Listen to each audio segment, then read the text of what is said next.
তো গাইজ, আশা করছি তোমরা সবাই ভালো আছো।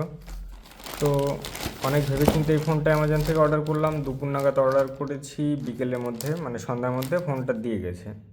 আর এটা মোটামুটি এখন ইন্ডিয়ায় সব থেকে best performance phone. IPhone 16 Pro Max থেকেও এর পারফরমেন্স লেভেল বেটার অনেক। তো প্রথমত এরকম প্যাকেজিং থাকে। এটা ছিঁড়ে ফেলার পরে অ্যামাজন একটা কাগজের প্যাকেট দেয় এরকম, যেন ড্রপ মানে ভেঙে না যায় কিংবা ফেটে না যায়, প্রোটেক্ট করার জন্য। তো তার মধ্যে আমার একটা বিল থাকে, বিলটা আমি শো করছি না। আর এটাও পানি চড়ানো থাকে পুরো বক্স। এটা হচ্ছে IQ13, যেটা 2025-এ ইন্ডিয়ার মধ্যে সব থেকে বেস্ট পারফরমেন্স ফোন। এটার প্যাকেজিংও অনেক সুন্দরই করা, মানে ব্ল্যাক ব্ল্যাক একটা ইয়েতে। আর এটা কি এডিশন, এখানে ওপেনিংয়ের একটা সিল টাইপের, কি বলবো এটাকে, যাই হোক এরকম সিস্টেম থাকে। এটা টেনে খুলতে হয়। আচ্ছা, তার সাথে এটাও ছিঁড়ে যায়। তো পানিটা খুলে ফেলার পরে তারপরে গিয়ে এই আর একটা সিল থাকে। তো এটা না কেটে যদি তুলে দেওয়া হয় তাহলে তুলে দিলেও এইটা চিটকানো যাবে না, মানে হচ্ছে একবারই উঠে যাবে। যাই হোক, কেটে ফেললেই সুবিধা হতো। এবার আনবক্সিং করার জন্য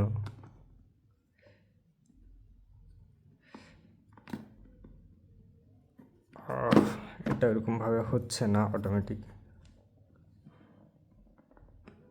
যেমনটা হয় জেনারেলি স্যামসাং অ্যাপেলের ফোনে।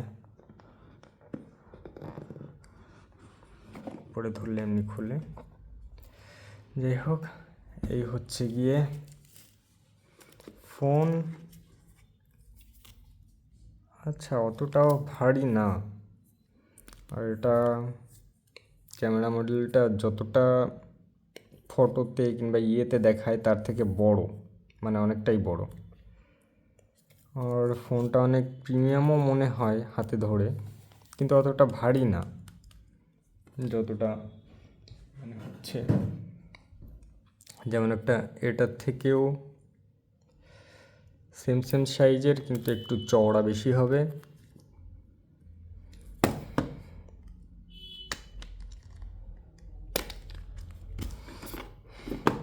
আচ্ছা, দেখি এটা পরে দেখব।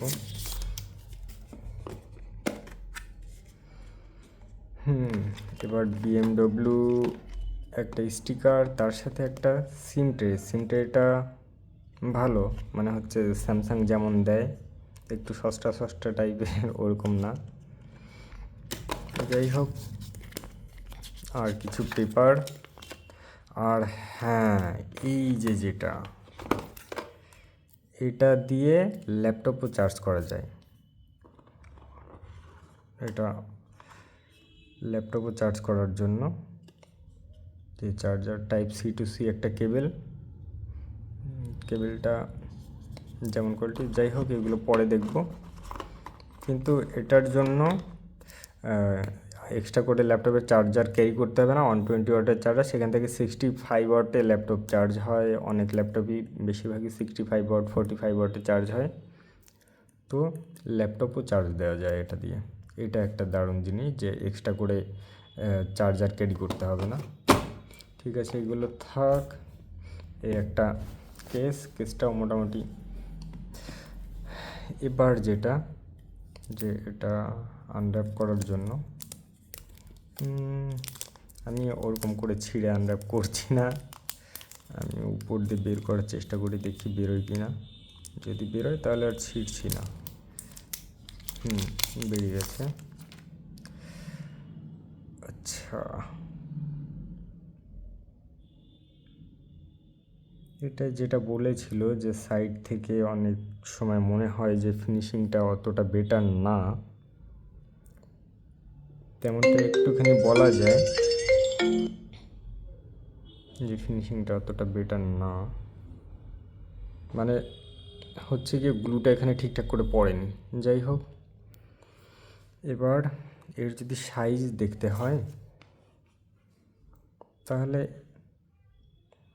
প্লাস সিরিজগুলো যেটা স্যামসাংয়ে মানে অ্যাপেলে, ওর থেকে একটুখানি বড় হবে লম্বায়, কিন্তু চওড়া একটুখানি সরু হবে, আর দেখতেও অনেকটা বেটারই, ভালোই। এর যদি ওপেন করি,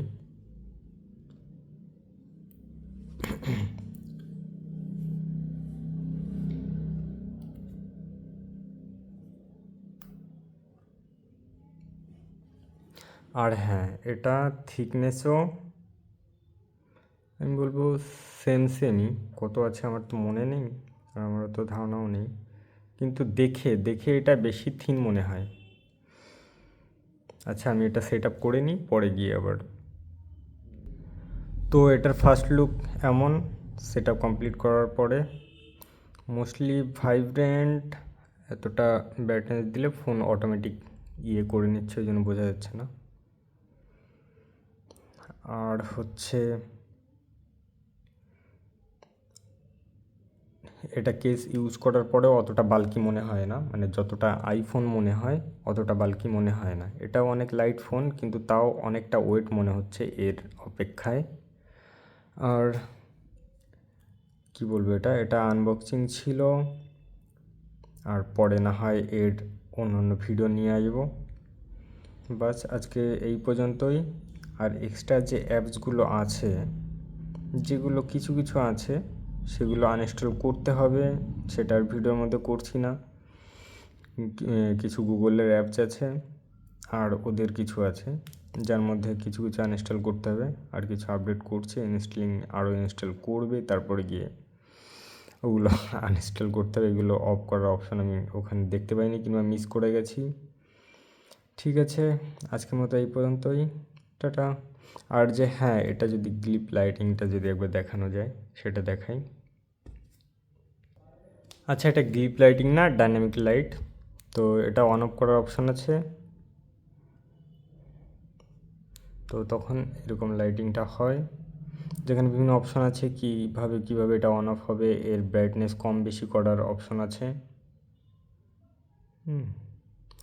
আর হচ্ছে মিউজিকের সাথে চলবে কি না, আরও অনেক। আর এর যেটা হ্যাপটিকটা একটু স্ট্রং হতে পারতো, দেখতে হবে কেমন, কিন্তু তাও বলবো বেটার, হ্যাপটিকটাও বেটার, আলাদা করে একটা ফিল দেয় যে হ্যাঁ, এটা বাটন প্রেস হচ্ছে, এরকম টাইপের একটা, যেটা আগে অ্যাপেলের প্রচুর একটা ছিল, ব্যাপার ছিল যখন আরও 5-6 বছর আগে, যে হ্যাঁ, অ্যাপেল এরকম টাইপের একটা কিছু করছে। তো তেমন তার থেকে বেটার কোয়ালিটির, অনেক বেটার কোয়ালিটির। যেমন এখন অ্যাপেল যেমন একটা ভাইব্রেশন ওর মোটর, যেমন সেটা তো অনেকটা এড়িয়ে নিয়ে থাকে অ্যাপেলেরটা, এটা ছোট মোটরের মধ্যেও তেমন ফিল দিতে পারছে খানিকটা। তো এটা অনেক বেটার, যেটা রিয়েলমি আগে থেকে দিত, আইকিউ এখন। আর এটা ওদের ফ্ল্যাগশিপ ফোন, তো সব কিছু ইনক্লুডেড থাকবে। আর এটা ইন্ডিয়ার মধ্যে সব থেকে বেশি এফপিএস দিতে পারে বিজিএমআইতে, মানে তাগড়া পারফরমেন্সের জন্যই এই ফোন, যেটা মানে আইফোন 16 প্রো ম্যাক্স এখন যেটা লেটেস্ট অ্যাপেলের ফোন আছে, সেটাও এতটা কনস্ট্যান্ট এফপিএস দিতে পারে না যতটা এই ফোনটা দিতে পারে। মানে হচ্ছে এইটা দ্য বেস্ট পারফরমেন্স ফোন। আর ক্যামেরাটাও অনেক বেটার, এখানে যেমন দুটো সেন্সার আছে, এই ফ্ল্যাশ লাইট আছে, এটা তো সেই যেটা আমরা গ্লিপ লাইট, এটাকে কি বলে, যাই হোক, ডাইনামিক লাইট। আর তিনটে ক্যামেরা, সেগুলো মেইন 50-50-50, মানে হচ্ছে আলট্রা ওয়াইড, 3x টেলিফোটো, আর নর্মাল ক্যামেরা, সেটাও তিনটাই 50-50 ক্যামেরা, এবং বেটার সেন্সার বসানো, মানে একটাও সেই ক্যামেরা না। সামনেও 32 মেগাপিক্সেলের ক্যামেরা। ইভেন যে ফিঙ্গারপ্রিন্টটা আছে সেটাও অনেক ফাস্ট, মানে প্রেস করার সাথে সাথে IP69 ওয়াটার রেজিস্ট্যান্স আছে, মানে জলের মধ্যে আধ ঘন্টা 30 মিটার নিচে যদি থাকে তাও কিছু হবে না। আর এটা ওই যেটা বললাম, আল্ট্রাসনিক ফিঙ্গারপ্রিন্ট, মানে ফ্ল্যাগশিপ ফোনে থাকে, সেই জন্য এটা যত স্পিডে প্রেস করতে পারি আমরা, তার থেকে আগে মানে আনলক করে দেবে ফোন। যাই হোক, আজকের মতো এই পর্যন্তই, 10 মিনিট হয়ে গেছে, পরে না হয় আরও ভিডিও নিয়ে আসবো। তো টাটা।